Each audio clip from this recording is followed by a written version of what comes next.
Welcome back to Meet the Coach again. I'm Pat Curran here. Today we've got Coach Nate Cole, running backs coach at Toledo, fresh off our running backs roundtable last week. Had some great stuff on there, and I was like, I would love to sit down and talk with you here. So I appreciate you jumping on with me. Appreciate you having me, Pat. Definitely. And I appreciate what you're doing and just bringing coaches together, letting us kind of steal stuff from each other and then pick each other's brains. So that's awesome. It's a copycat biz, right? Nobody knows everything, and we can always get better. So why the hell not? Why aren't we doing this like we do it? And that's why we started this whole thing a couple years ago. First, let's start with just talk to us how we got to Toledo here. The journey. Well, I guess got to Toledo, left Toledo, then came back to Toledo. Okay, yeah. So pretty much after I was a graduate assistant, I then went to Oberlin College, Division III school. Did I tell you? I don't think I came on this, but that was my first start, Oberlin College. You mentioned this on the roundtable. I didn't want to interrupt as you were going through, but yeah, I started in 2007. I was a volunteer corners coach randomly, but yes, go on. So when I say the OBs, you know exactly what I mean. Of course. Yeah. Went there, was the O-line coach and special teams coordinator. Didn't really understand at the time, but I was grateful that I got to do that and kind of just more so add to my skill set and challenge me more as a coach to do those things, because I'd always dealt with special teams as a player and as a graduate assistant. Good thing was after I played at Toledo, I was a graduate assistant here, so I had a lot of opportunities to kind of do a little bit more than per se what a graduate assistant does now. But back in 2011, when I graduated, that's kind of what happened. So I did Toledo, then I went to Oberlin College. I was there for a season, got moved up to the OC. So I went through a whole spring as offensive coordinator there. Then from that point on, I went up the street to Notre Dame College, the Division II school in Cleveland. They got it rolling. Also, our guy Mickey, he was well, so that was awesome. That's a great guy. And then I was at that point, I was the O-line coach, run game coordinator, and another opportunity to coach different positions as well. From that point on, Jason Candle got the job as the head coach here at Toledo. He was my receivers coach when I was an offensive lineman here. And then biggest thing from that point on, I was director of player personnel. And then after that, I was director of player development for a year. So I did that for about 3 years total. Then now in my current position as a running back coach at Toledo, going into my 6th season. So life's been good. And as we all know, very, very blessed. Every job I've had has been in my home state of Ohio. So that's definitely a good thing. And I'm from Dayton, Ohio. Went to the Trotwood Madison High School. Shout out to Coach Douglas. That was my high school coach. And he definitely planted a lot of seeds that I'm definitely reaping the benefits of right now. So I love that guy. Every time I talk to Coach Douglas, I call him the GOAT. That's what he is. Sure. I think a lot of guys, you play Division I, you want to stay Division I, you want to coach Division I, right? But I think those experiences, Division III, Division II, Notre Dame College, which is like the program started in, I think it was 12. We had Mick on the last Meet the Coach. So brand new program, have had crazy amounts of success coming from where they came from. What do you think those stops taught you from a be a better coach standpoint long term? They definitely taught me a lot. And honestly, I want to just say shout out to the D2, D3, NAI, JUCO, wherever you're at. Just approach that as you want to be the best coach that place has ever had. If you look at it that way, you'll be fine and you'll flourish. But the biggest thing I would say, I just kind of took, because at first as a coach, when you're a young coach, you're very energetic, get after it. And I had to almost learn it's a lot more ways to kind of skin a cat, in a sense. Like some guys don't learn this way, others learn this way. Some guys, like, you can watch videotape all freaking day, but 20 minutes on a walkthrough before practice is a little bit more beneficial to them. Sure. guys you want to, all right, they learn on the board. And even like just for the teaching process, I kind of got better with giving them every single way we learn, whether that's hearing, seeing it, or doing it, and just give them all of that. And then it's almost like force feed it. And then what you see is working for your guys, and then kind of go with that. But I would say that would probably be one of the biggest things I learned. I'm very grateful, very grateful. Got to coach other positions as well. So, I mean, it was just a all around great experience. And some of those D2, D3 coaches, some of the best coaches in the country, you just don't know about them yet. No doubt. I say this all the time to coaches. There are great Division III coaches, great NAIA coaches, and there are trash Power 5 coaches too, right? There's levels. It's just how the journey happens, and sometimes it's something you do, sometimes it's just the game, and that's how it goes. What do you think? And by the way, like you're at two places, Oberlin and Notre Dame, who are low budget, not high resource spots, and that teaches you how to be flexible and move different, right? Toledo, well funded, obviously spot, FBS level. But sometimes those guys coaches can get so spoiled. They play it at the Power 5 level and they expect everything to be a certain way. And then you're like, bam, I'm at Oberlin. And like, all right, this is different now, right? I think it's so beneficial to have, though. Oh yeah, it teaches you to work harder. I would say that's one thing. And essentially, you think you're done being a GA. You go back down there, no, you're everything. You're everything, and you'll be lucky. You'll be lucky if you actually have a student worker or a volunteer that actually helps you. But more often than not, sometimes you got to coach those guys up to do exactly what you need to get done. So that was one thing that I definitely learned, and a little bit of delegation as well, and trusting people, and also just remembering like you got to coach those guys up just as much as you know what you want them to coach, so you don't spread yourself too thin and lose your damn mind. Yeah. What would you say your coaching philosophy is as you approach? We're getting ready for camp here in a couple of weeks. What would you say is your coaching philosophy? I would say my coaching philosophy is just eat with two T's: effort, attitude, toughness, and technique. At our position and in life, honestly, like you got to have great effort and attitude. Those are two things, like you got to have that. And toughness is just a part of life. Unfortunately, when I became the running back coach, I had to deal with a couple of family issues from guys. And these are situations that me, myself being a 30-year-old guy at the time, wouldn't know how to manage myself as a young kid or a young man for that sake. And like just being able to instill that toughness, because life is going to hit you a couple times. It's just how many times you're going to be able to get up. And then also, I would say, just keep it simple. Keep it simple, stupid. I actually learned that in college. But I would say, like, with the KISS, it's just every play is a good play. You see it on the NFL. You watch a game on Saturday. You watch film breaking down another team. You're like, oh, man, we can run this. But your guys don't understand it. They don't have confidence. They'll be moving slow. And you're doing everyone a disservice, from your team to the player to the program. I mean, just all around bad deal. And then, I mean, I would say for me, best part of like my philosophy is I'm here to mentor you academically, socially, physically, and in all aspects of your life. Because I feel like the growth, I want to see a guy like run for 200 million yards, but it's that moment when they reach out to you when they've graduated, when they're reaching out to you about getting a new job, an internship. And it's just like, all right, that light bulb has went off. I know some guys, the light bulb, I only got to fix it one time. Other guys, I don't know which light bulb you need, because I put this one in, it keep flickering. I put this one in, this one don't even come on. So it's like, what do you need, and what base do I have to build upon that was laid before me? So that's one. And probably two of my good things. And I would think, like, you just got to be energetic with my guys. That's one big thing too. I always like attitude. You got to have that. All right. Nothing is the same. All right. You either get better or you got to get worse. And then essentially communication is big. I let my guys have a voice.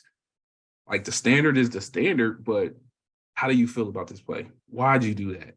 Like, it's okay. You didn't like that. You didn't like this, but what is the why? Because you're going to have to communicate throughout your life. Like, you're going to have a job. You're going to have to communicate with your boss. And then also, I would say just having the ability to just inspire and motivate, inspire and motivate, inspire and motivate. And then also probably just for a base of it, just as alignment, steps, and key for like more specific for my position. So like I can say, what's your ask here? All right. Alignment might be B gap, A gap, outside leg of the guard or tackle. My steps are my footwork, and my key is what I'm reading. And it's simple. Ask Cole. If you don't know, ask coach. Ask Cole. If you don't know, then that's why we need to get to that. And that's a little bit kind of from the philosophy to the teaching progression as well. Sure. How have those things changed since when you first started in 11 or whatever that year was when you started as a full-time coach, not the GA? That's a little different role, but how has your philosophy changed, or has it not really, or is it more just so evolving from your base to certain things within there? I think more so, like you just said, the base, because that's what I was kind of coached upon. Just bring your hard hat, come to work every day. You're going to mess up. Some things are going to be good. I would say more so that, and just to be a little bit more positive with guys. Choice words. Some things, words are very, very powerful, and just kind of speaking into existence. And if you can capture a player at some point, like, honestly, you just got to be honest with them. They're going to respect you and they're going to trust you. They don't feel that. They're going to read through you. They're going to read right through you, and they're not going to be able to run through a brick wall. So I would say more so just a couple tweaks here and there, but I think the baseline is just trust, effort, attitude, and just be honest with the guys. Just be completely honest. My lady grabbing some diapers here. We are. Apologize. You good, bro. We are visiting family here, and we're like crammed into her aunt's little room here. So we've got lots going on here. Baby crying a second ago. Now there's diapers. Probably crying because of the diaper change. Anyway, all good. Hey, all good. Believe me, I feel your pain. I understand. Is there anything specifically you've been working on this off season with like yourself, maybe personally, or with your guys? I think this off season, I'm more so attack just more the special teams aspect of things. That's been one thing. And then the other thing I would say was more so tempo of each run and how it should look and how you can attack the aiming point. And then obviously just your general IQ.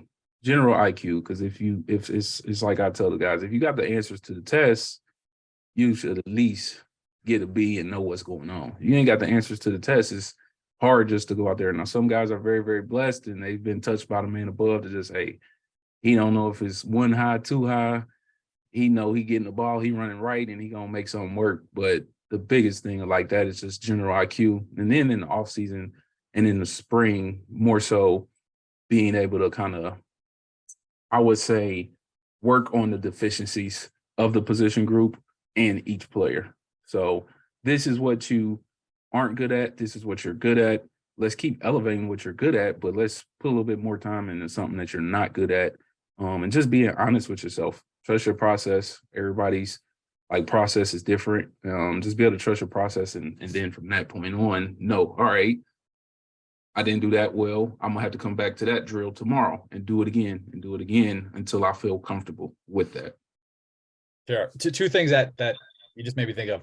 One, I heard Marcus Freeman, he was on the Pivot podcast, and he said, I got all these texts after the Marshall game, trust the process, trust the process. And he was like, man, I got to fix the process. The process ain't working. So I totally agree with the trust the process, obviously, right? But sometimes you got to tweak that process. Maybe you're doing the wrong process. The process is yeah. And I think with that too, you just can't just get over yourself. If you're a coach, if you're a player, get over yourself. Every dude is not going to be right and spot on. So you got to have that humility to when I can go back to the drawing board and be like, okay, that is not it. That is not it. Yeah. And this is the problem. All right. This is how we're going to fix the problem. all right, and then go through the steps in the plan of attack. You know what I mean? So that's definitely kudos to Coach Freeman on that point. Yeah, and the humility to say that publicly, not just in the locker room or in the team meeting room, but like, shit, there's things we got to fix, you know? Facts.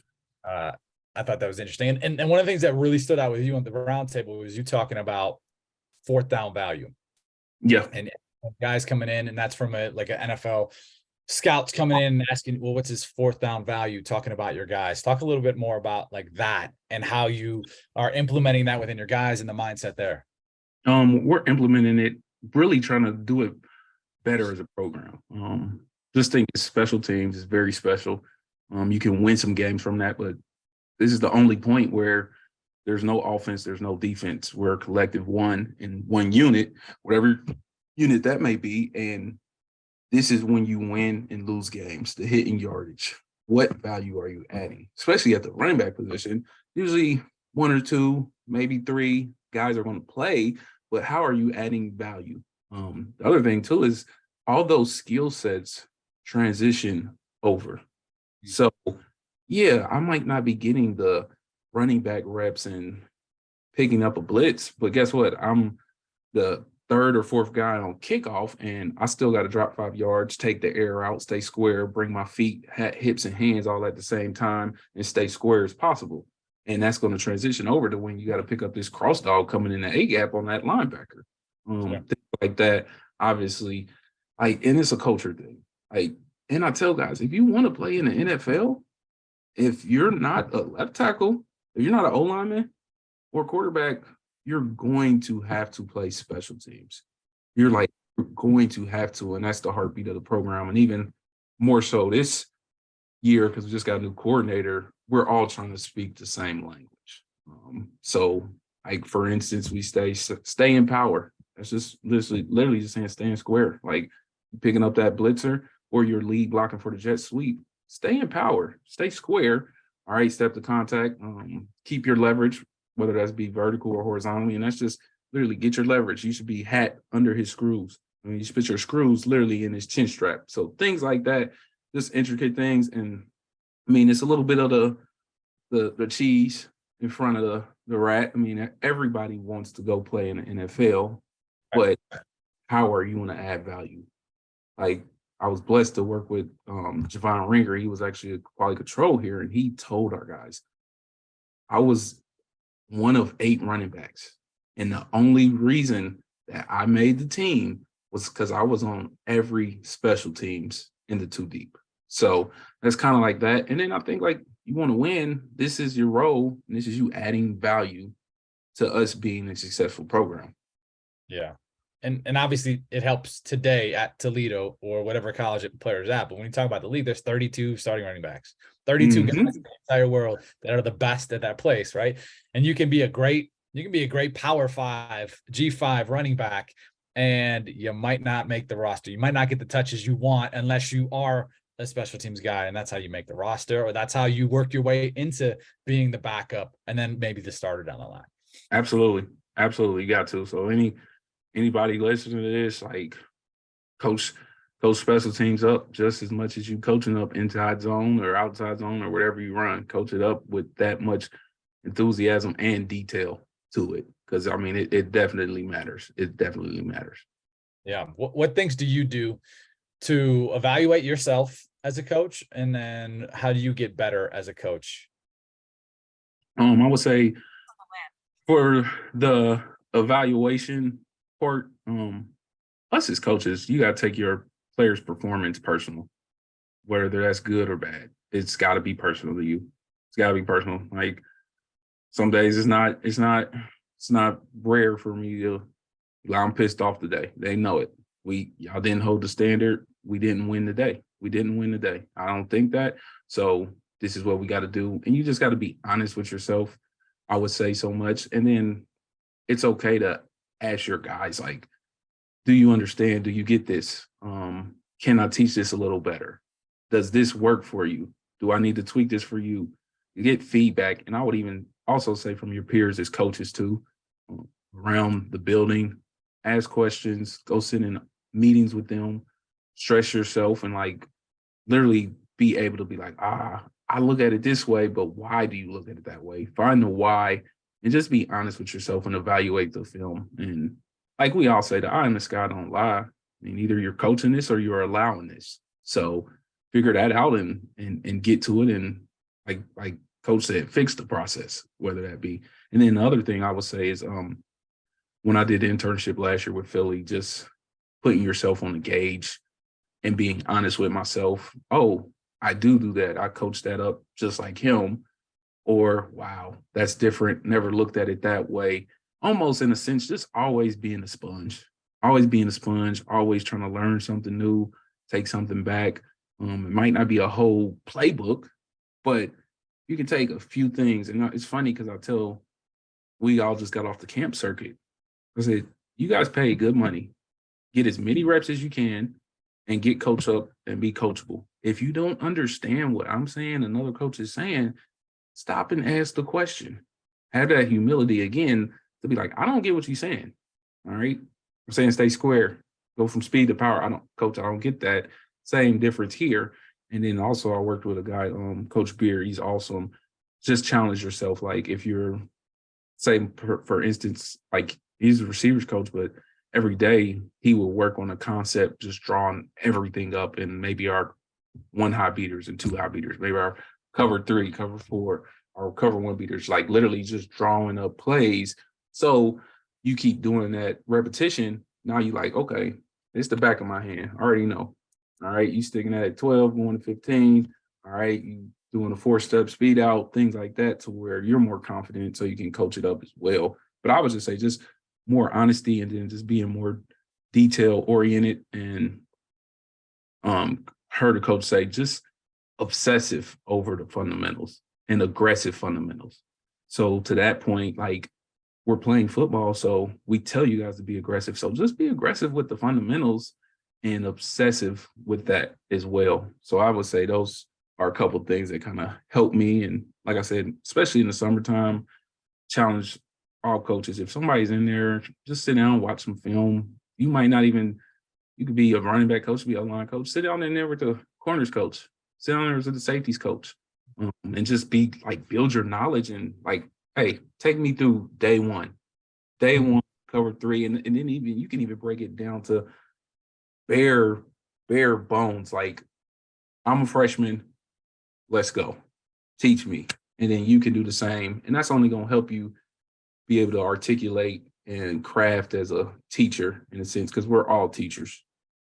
Right. I think so many people miss the opportunity to just hear, like you said, what the DB guy is talking about. How does he coach? What are they looking at? What are the things that they're focused on that can give you an advantage on the offensive side of the ball? And vice versa. So often we'll hear guys talk about how beneficial it was, like young in their career. They're a DB's guy now, but they happen to get their first job with the receivers, or, you know, stuff like that, where they just see that perspective and it totally changes how now they're going to coach what they're doing moving forward. Yeah, for sure. Like I said, that's one thing I started doing, and I'm super happy that I did that, because it's like, okay, I don't know that, but again, like, hey, you the linebackers coach, let me know what's going on. Let me know what's going on so I can teach, bring that knowledge back to me and myself, and then and it kind of ties in just to the why. Like, this is why we're running that play. This is what he's thinking. This is how you can attack your leverage. This is how I can put you in a winnable situation versus this look in this situation. Sure. All right, last one. I always like to end on this one. Best advice you've gotten as a coach? Best advice? That's hard. I'll probably got a couple. Couple's cool. Couple. All right. Just be the best at your job. And that could be very broad when I say that, but kind of goes back to when, like, my goal is to be the best running back coach Toledo's ever had. That's it. That's what you should want. And you got to attack those days like that. Also be very detailed and prepared. I think that's another thing that I learned. Now, we all know how the rat race goes of the scripts and getting everything in and when you're going to get that. But if you can take the time the night before, the morning before, whenever, to be able to have all your ducks in a row, all the film there, not only from your guys doing it, other schools doing it, NFL guys doing it. That would be one big advice that I got. And then also I would say I started doing a little more like you got the drill tape. So when you see those instances in practice of you doing that, add that to the drill tape. So literally a guy can be like, oh, coach, that skipped to my loo right there. I saw that today. And then it's like, okay, we got you doing it. We got us doing it in drill work. We got us doing it in practice. And then here's game film. Then also, like I said, from us, maybe somebody else, but that's the exact drill. So it's like showing the guys the skill set, and almost, because a lot of times at running back, a lot of people, they're doing things, but they don't know the name of it. It's just kind of giving that name so you can have that communication back and forth. And that's when you get it. Like a guy coming back like, oh, coach, I hit him with the 1-2. I had to reduce. Oh, I hit the DRL. I rolled the wave. Things like that. And it's like, okay, I'm there. I got you. I got him wanting more. I got him wanting more, and things like that. And then the last one is say, my mom. It's funny. She actually shared this with me literally about 4 days ago. The win is coming. The win is coming. Don't let the win worry you. So for those who gonna watch this, like he just said the same thing. The win is in WIN is coming, but don't let when is it going to happen worry you. Just put your head down and grind. Just put your head down and grind. And again, like I said, just be honest. Don't be afraid to ask for help. Don't be afraid to ask for more detail, because that's only gonna make you a better coach. And almost treat it like you got Peyton Manning in there as your position. Peyton Manning gonna ask you shit. He gonna ask you a lot. He gonna say, why are we doing this? Why are we doing that? What if this happens? What if this happens? But if you go to that, that's just gonna make you a better coach and just builds your knowledge too. And other thing too, just be yourself, be genuine. And like my slogan is we ball. Like I tell guys, we ball. Like I don't care if we're playing checkers, tic-tac-toe, trying to kick your ass. That's what it is. But that's the approach that I want you to have in life. Because after you get done playing football, like you're gonna have to compete in the real world to get a job. You're gonna have to provide. So like set the standard, keep the standard. And then also, like I said, just love the guys up and just like push the envelope. Push it, push it, push it. But at first you honestly just gotta have honesty and trust. And then the loyalty will definitely follow. Those are all great, Coach. Really appreciate the time. Thanks again for jumping on with me.